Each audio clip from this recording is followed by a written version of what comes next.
ইলিশের খান্ডা দেওয়া হইলো কদু, আর ইলিশের মাথা দেওয়া হইলো কচু। কি লাভ হয়েছে গা? এই তো কচু হচ্ছে। আমরা মাছটা কাইটা নেই। এই যে এখানে পেঁয়াজ মরিচ কাটা সব শেষ, এখান থেকে খাওয়ার তালেই আছে। ইলিশের লগে কদু গেল প্রথমেই পেঁয়াজ আর মরিচ।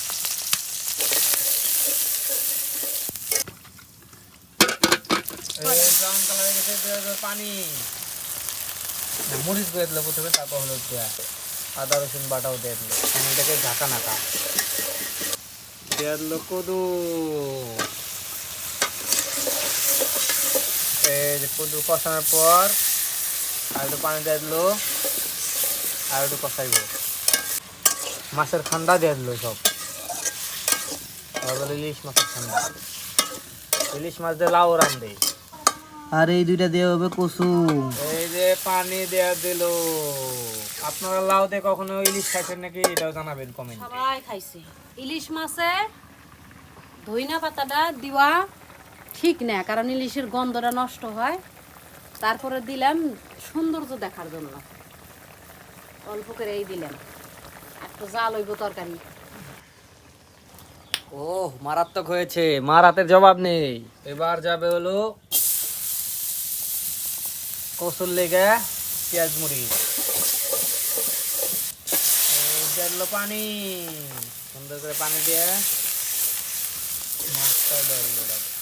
তারপরে আদা রসুন জিরা বাটা দিয়ে দিলাম, হলুদের গুঁড়া দিয়ে দিলাম, মরিচের গুঁড়া দিয়ে দিলাম, স্বাদ মতো লবণ দিয়ে দিলাম। এটারে ঢাইকে কষাবো। ঠিক ঠিক ঠিক। এই যে কাঙ্ক্ষিত কচু, কি সুন্দর লাগতেছে। আর এখানে উঠাই নিয়ে এখানে কষানো হচ্ছে। এই যে কচু দেখলো, দেখেন কচু দিয়ে কি দারুণ লাগতেছে।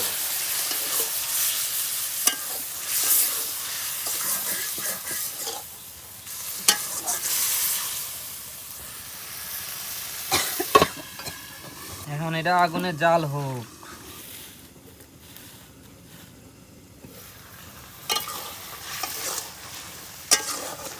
এই দেখুন আস্তে আস্তে স্বাদ হচ্ছে, রং হচ্ছে। এখন যাবে হলো এই যে রসুন।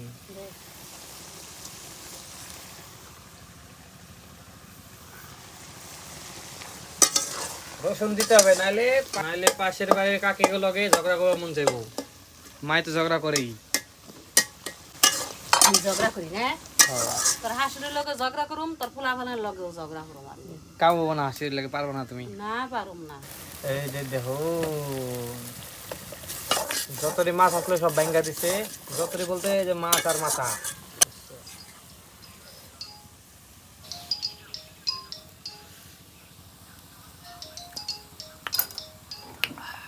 হ্যাঁ, লবণ লবণ মরিচ সব ঠিক আছে। এখানে রান্দা দেখ হ্যাঁ হয়ে গেছে। বুঝছে?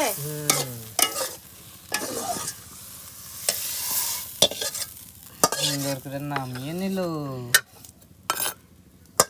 আজকে ইলিশ মাছ দিয়ে 2 ধরনের রান্না করলাম। এইভাবে রান্না করে আপনারা খাবেন। আমাকে সুন্দর সুন্দর কমেন্ট করবেন, সাবস্ক্রাইবার করবেন, আর হলো মন্তব্য করবেন আমি কেমন আছি, কি কি সমাচার। ওকে। আল্লাহ হাফেজ।